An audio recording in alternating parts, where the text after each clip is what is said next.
gets damaged. Like, I feel bad that I'm not using it. Yeah. Yeah, I would imagine. Unless, well, I guess not, though, because if you kind of look at this. Oh, nice. Jesus Christ. It's $1 billion? $1 billion on a yacht. The Streets of Monaco is what it's called, and it is $1 billion. Go to that thing. That's it? Wow. Oh, my God. It's a neighborhood. I think on It's a floating neighborhood. I think on all of these things you should replace the. Oh well, that's just ridiculous. Hold on, go up one. Did one say 1.2 billion? Scroll up. Yeah, it's estimated price. Oh my God, the Eclipse. Oh, 450 million to 1.2 billion. That's like when you go to get it made and you go like, how much is it going to cost me? And like between 450 million and 1.2 billion. You're like, normal money. Yeah. Normal shit. Pocket change. That is fucking insane. Look at that goddamn thing. I mean, it's a replica of the Monaco Grand Prix track. Oh my God, that's insane. Wow. So you can drive around on your yacht at a ridiculous rate of speed. So this guy probably has like a Ferrari that go all over the surface of his crazy yacht. Okay, but he's got a fake beach. But it hasn't been sold yet. Oh, so it hasn't? It's not actually owned yet, I don't think so. Oh, okay. It's going to be interesting who buys that. They're going to get a lot of attention. Well, there are enough people. There's a bunch of those people. Yeah. So I mean, I don't know how many. 1.2 billion, there's only a couple of thousand people in the world who are worth that much. Really? Yeah. Even if they're willing to sink their whole fortune in it. How many billionaires do you think there are worldwide? Let's guess. 3,500 billionaires. 3,500? Yeah. You sound very confident. I think it's about that, yeah. Oh, that's a large number. That is kind of crazy. 3,500 people that have more than $1,000 million. Yeah. Whew. And there's old Will McCaskill. I know. 35,000, he cuts it off. Yeah, but then half that, 1,800. 1,800 people Yeah. that are billionaires? Yep. Oh, you're happy. Glad I'm just happy we've got a fact checker on air. Oh. Correct all my false statistics. Well, that's a lot of money, man. Yeah. But it is one of those weird things where I do not think that money equates to happiness. One of the things that money does do is it alleviates the stress of bills. Those stress of bills can be alleviated by not buying as many things, right? It's like a lot of the stress of bills that people have is sort of self-imposed stress. Like you get a mortgage for a very large house, you have car payments, you have all these different things that you're paying for. So that kind of money stress that some people put themselves under is actually not really necessary, right? Yeah, absolutely. So if you broke it down to what do you actually need? Yeah. Just need a nice place to live where it's not crime-ridden and it's safe. You need a bed. What else do you need? Food? Yeah, you need food, exercise, obviously. Are you one of those no TV dudes?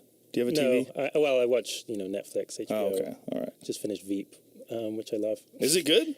Yeah, it gets better. The first seasons aren't so good, but then it gets really good. I don't have that kind of patience for not so good seasons. Oh, yeah. I just get addicted. Even if I watch something and I think it's awful, I will get addicted. Right away? I have to watch all of it. Yeah. I have like the most compulsive personality. Have you seen House of Cards? I've not seen it. Deliberately not started House of Cards. That's a good show. Yeah. That's a good show. Yeah. I'm deep into that. Yeah, like Game of Thrones makes my life worse. I hate it. Really? I think it's amazing television, but I find it just so distressing. Because it's so good? I still have to watch it all the time. Why do you find it distressing? Just like, the violence? Yeah, the violence, people getting their heads popped and stuff. Oh, that one with the mountain? Yeah, that's the one that really stays with me. Woo! That's rough. Yeah. It gives me a lot of anxiety because I know there's only 2 seasons left. And the next season, this one coming up, is only 7 episodes, and the final season is only 6. Oh, I'm so happy about that. It's like... It's not making me happy, Will. I'm not very happy about that at all. It's like someone saying they're going to stop selling heroin or something. I'm like, and then you're like, well, yeah. I'm going to have to get hooked on OxyContins then. That's what I feel. I'm going to have to watch the whole series. So you have a television. You have a computer, I'm sure. Yeah, right? Of course. Have a computer, yeah. Okay. I move around a ton, so I normally, I don't have a house, but it wouldn't be convenient to have a house because I'm traveling so much. So you rent an apartment or something? Yeah, I rent an apartment. You live in England? I live in Oxford most of the time. I spend quite a chunk of my time out in the Bay Area. Significant part of our staff and the non-profits out there. I've got lots of contacts, sister organizations out there. So most of your time, it seems like you're spending working for charitable organizations or so I have kind of 3 hats. So one is an academic, so I'm a professor at Oxford. Second is this kind of more public figure where I'm talking about these ideas through books or on this podcast and so on. And then third is I run a nonprofit called the Center for Effective Altruism, which is more about like finding the best charities, the ones that are doing the most good, going to help other people the most, and trying to promote them and try and get people to. Yeah, we've got, I shouldn't say ineffective, but charities that are, the way they're structured, when you look at how much money is actually going towards the charity itself and how much is going towards the structure of the organization, it's kind of crazy. Yeah, I mean, I think, so that's normally the focus of ineffective charities is on like, yeah, how much is spent on overheads. Right. But I actually think that's not the most important thing. The most important thing is what's the charity actually doing? Like, what's the actual program? So one charity, for example, that I'm sure like you'll find funny is a charity called Homeopaths Without Borders. And it goes to Haiti in particular and distributes like homeopathic remedies, which don't work. They don't provide any health benefit.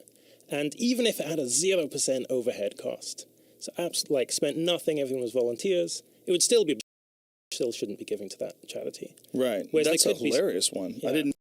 Kind of small, but I would imagine. yeah, well, thankfully. Homeopaths Without Borders. Jeez. God. Yeah. But then there's some super effective charities like, a program that's, saving a life with every $3,500, like the Against Malaria Foundation. Even if they were spending a bunch on, investigating what the best areas to focus on or like paying their staff more. If what you should just care about is how much money you're putting in and what you're getting as an outcome. Right. Well, I think it's impossible for it's impossible for you to give $10 and all $10 is going to go directly to the charity because there's got to be overhead. There's got to be infrastructure. There's got to be a bunch of people working there, rent. There's costs. But the question is like, at what point does it become kind of a scam? Because there are most certainly some organizations that appear to be charitable organizations but are really kind of a scam. Yeah, there's definitely some. So like the Kids Wish Network, for example, kind of like the Make-A-Wish Foundation, similar idea. And they spent...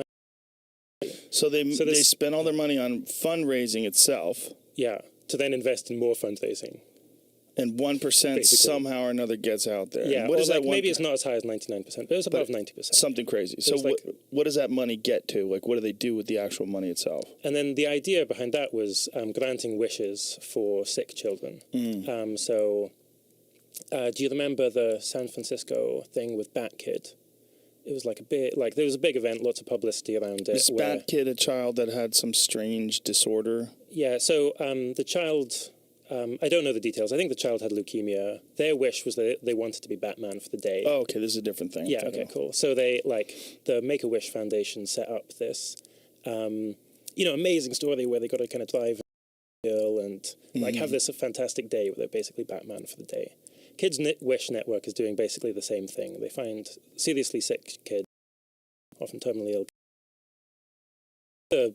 But there is a lot of focus on, particularly bad charities, the ones that are just really corrupt or completely dysfunctional. But I think that's not actually the most important message. What's most important is just even among the charities that are kind of good, even the ones that are making a difference, there's still a vast difference in the impact that you have, difference of hundreds or thousands of times between the charities that are merely good and the ones that are really the very best. And that's primarily dependent on what program are they focusing on. So is there any charity that people should avoid spending their money on?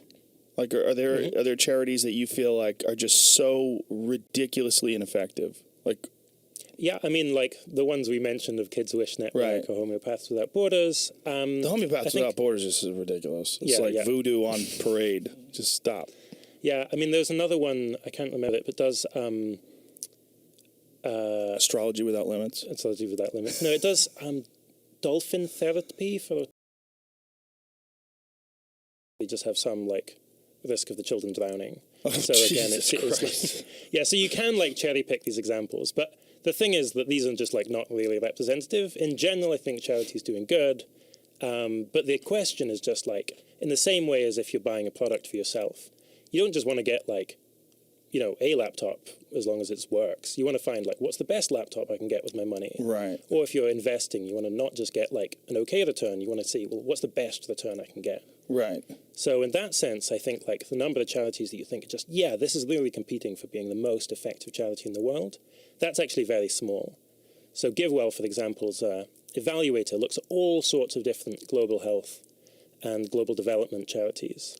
And its list of charities that's like, yeah, this is just super good, you should really be donating to them. It's only 7 charities long at the moment. Wow. And that's up from last year when it was only 4 charities long. Wow. 7 charities out of how, I mean, total be into the thousands. Hundreds of thousands. Yeah, I'm sure. What got you involved in this? So you're a young guy. You seem like you should be playing video games and skateboarding or something. I spent a lot of my teenage years playing video games. Yeah? Yeah, it was, again, compulsive personality. It was bad. I need to ban myself from doing it. So your compulsive personality is now going towards good things. I managed. The key was managing my life so that the things I get really focused on, addicted to, were good things rather than bad. So yeah, it all started back in. So I was back in high school, kind of undergraduate, of being very convinced by the arguments of this philosopher Peter Singer. Oh, I know Peter Singer. He's like a radical animal rights activist as well, so right? he has a few things.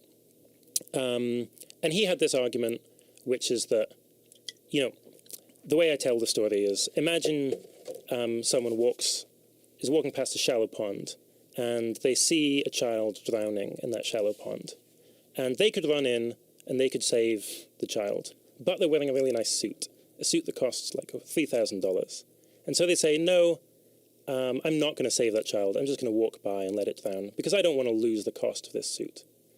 I normally say, look, in moral philosophy, we have a technical term for people like that. They're called assholes. This is how I convey it in my seminars. And obviously we all agree, like, yeah, come on, if it's just, you could clearly save this child that's right in front of you, you ought to do that. The cost of $3,000 does not count. But then what Peter Singer's insight is, he says, well, what's the difference between that child that's right there in front of you and that child that's in sub-Saharan Africa who you could save? You'll never meet them for sure. But you could still save their life with just a few $1,000s if you donate it to a really effective non-profit. And he considers all the different ways in which these cases might be disanalogous, but decides ultimately, like, no, there's actually just no morally relevant difference. And so, yeah, we do just have an obligation to give away at least a very significant proportion of our income. And I was really convinced by this kind of on an intellectual level for many years, but I never really did anything about it. And not until I went to Oxford to do a postgraduate degree in philosophy. And in the summer between then, I needed some money. I worked as a fundraiser for Care International, a global development charity. So I was one of those annoying people in the street who would kind of try and get in your way and then ask you to donate $10 a month. And it meant that all day, every day, I was talking about, like, look, this is the conditions of people in extreme poverty. We can do so much to help people at such little cost to us. I was just over and over again kind of getting these apathetic responses. And I was just getting so frustrated because I just thought, look, these people are just not living up to their own values. People clearly do care, but there's some sort of block going on. And then I thought, well, I'm going to do philosophy. And at the time, I was planning to do, like, philosophy of language, logic, very esoteric stuff. And so I thought, well, I'm not living up to my own values. I should really try and make a change. And so I went to Oxford and I started asking a whole bunch of different kind of academics, well, what's the impact of your work? What kind of a difference have you made? And normally they were like, I'm not really in it to make an impact. I'm just kind of interested in these ideas. And that was pretty disheartening. But I kept persisting until I met another postgraduate student called Toby Ord. And he just blew me away because he had also been convinced by these ideas, but he'd gone one step further. And he'd said, yep, I've made a commitment to give away almost all of my income over the course of my life, about £1 million.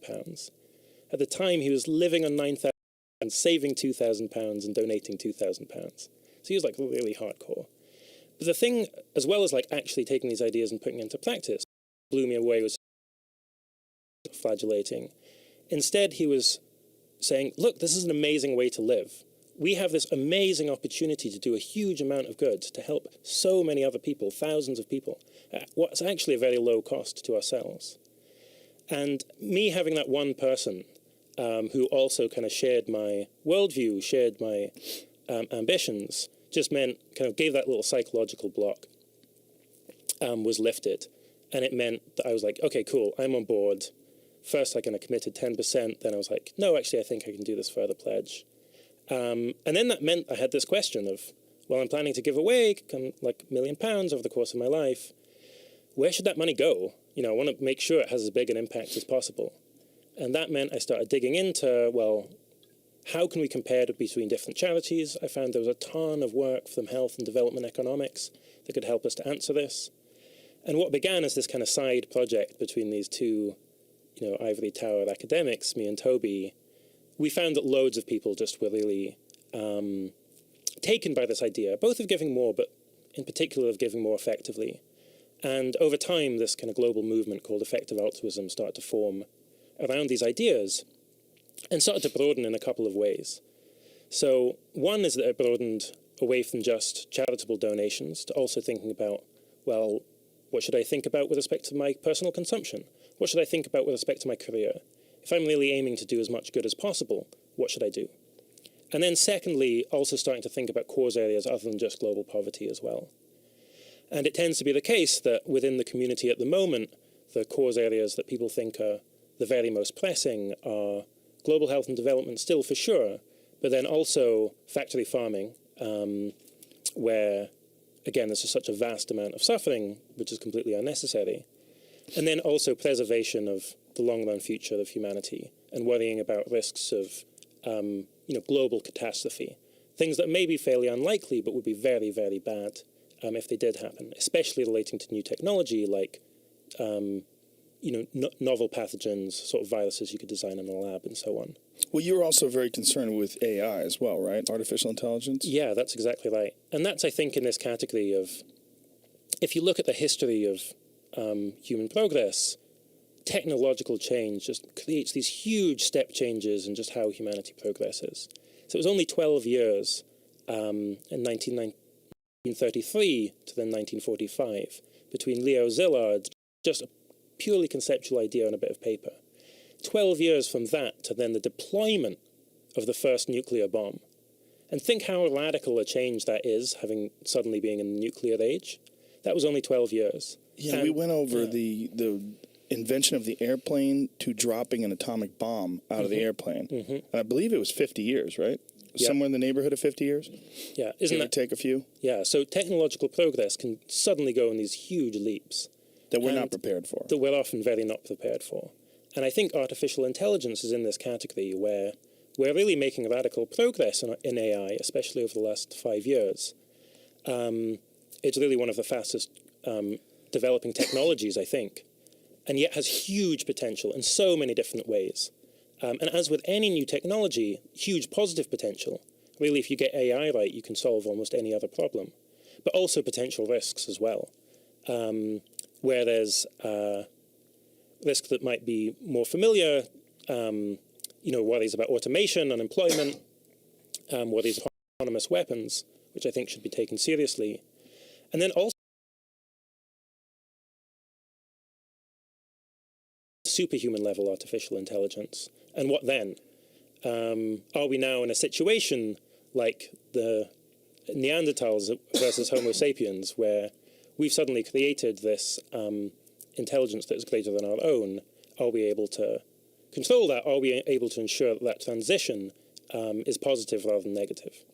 Have you ever considered the possibility, when you look at all the impoverished people in the world, all the cruelty, all the people that are so just concerned with material possessions and shallow thinking and war and just the evil that men do, is it possible that we're sort of an outdated concept, that what we are as these biological organisms that are still slaves to the whole Darwinian evolutionary survival of the fittest, natural selection sort of paradigm that we've operated under for all these many thousands and hundreds of thousands of years as humans? Is it possible that we're giving birth to the next thing? That just like